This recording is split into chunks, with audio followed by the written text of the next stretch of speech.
অল্প লবণ দিব। আসসালামু আলাইকুম। আজ রান্না করব চিংড়ির মালাইকারি। কীভাবে করবো, একটু হলুদ দিয়ে একটু লবণ দিয়ে এটা ভালো করে আমি মাথাটা ছাড়িয়ে নিয়েছি। 10 মিনিটের মতো রেখে দিব। তেল দিয়ে দিব, সাদা তেল, এলাচি দারচিনি দিয়ে দিব, পেঁয়াজ কুচি চিকন করে কেটেছি,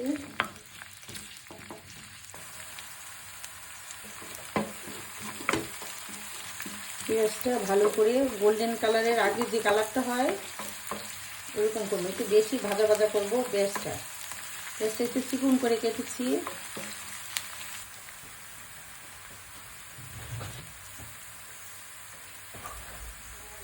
পেঁয়াজটা হয়ে গেছে, পেঁয়াজ বাটা দিব 3 চা চামচ আর 1 চা চামচ আদা রসুন বাটা।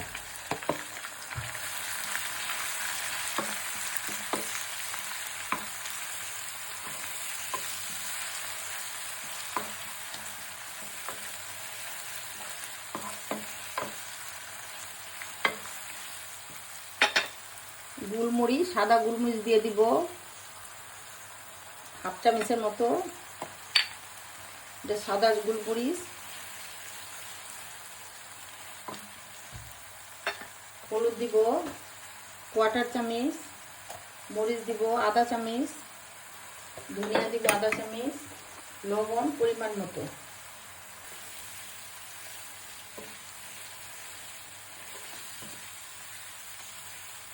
এই মশলাটা আগে ভালো করে কষাবো, অনেকক্ষণ ধরে কষায় নিব।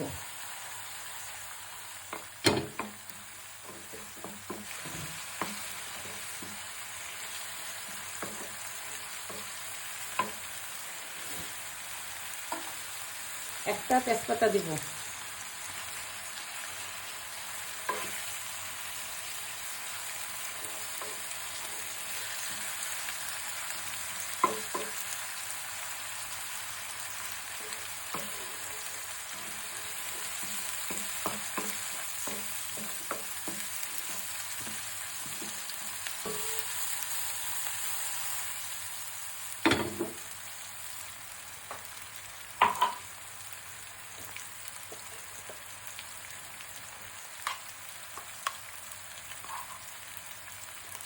এক চামচ নারকেল বাটা দিব, 1 চামচ।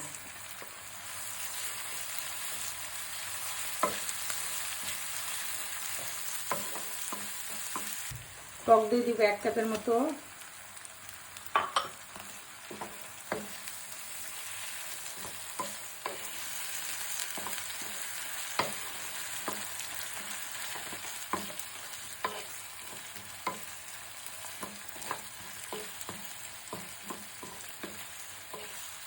আমার খুব মজা করে মালাইকারি রান্না করতো, সাথে অল্প একটু নারকেল বাটাও দিত, নারকেলের দুধও দিত, সাথে একটু নারকেলের দুধই দিত, সাথে নারকেল বাটাও দিত 2 চামচের মতো। মিহিন করে বেটে গ্রেভিটা সুন্দর আসে। এখন কালারটা কত সুন্দর হচ্ছে। আর সাদা গোলমরিচ দিয়েছি, আপনারা কালো গোলমরিচ দিতে পারেন।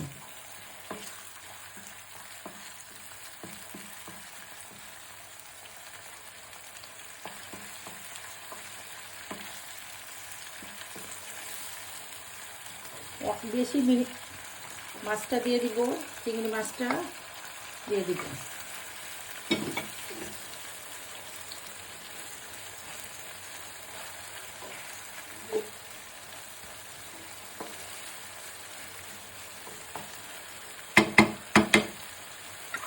কাঁচামরিচ দিয়ে দিব, 2টা কাঁচামরিচ কেটে নিয়েছি, মাঝখান দিয়ে দিলাম।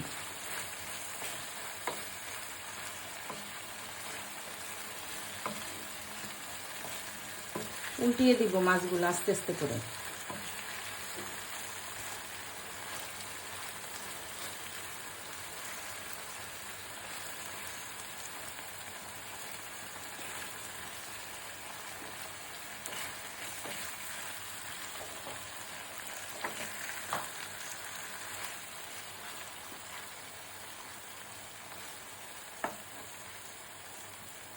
চিংড়ি মাছের গ্রেভিটা মজা হয়, সেজন্য একটু নারকেল বাটা দিলাম।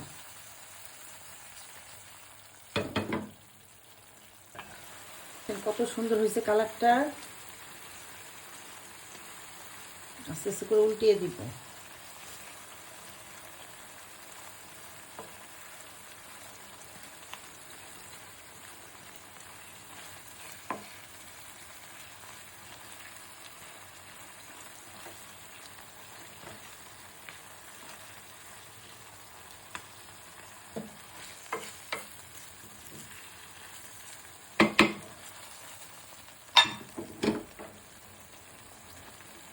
নারকেলের দুধটা দিয়ে দিব।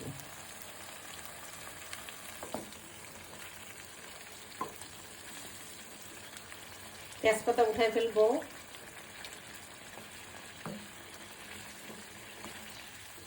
লবণটা দেখবো।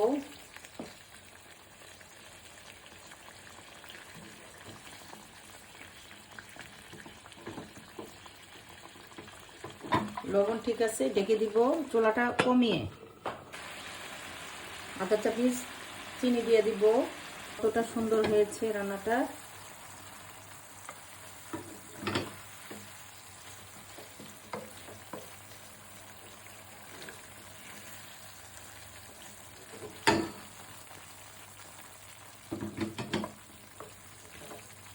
দেখেন গ্রেভিটা কত সুন্দর হয়েছে। আপনারা রান্না করবেন।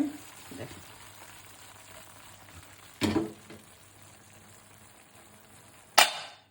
দেখেন কত সুন্দর হয়েছে।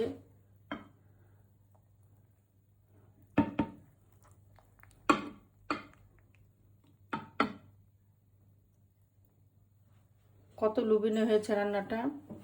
আমার রান্নাগুলো যদি আপনাদের ভালো লাগে, লাইক কমেন্ট শেয়ার ও সাবস্ক্রাইব করবেন। এইভাবে রান্না করবেন।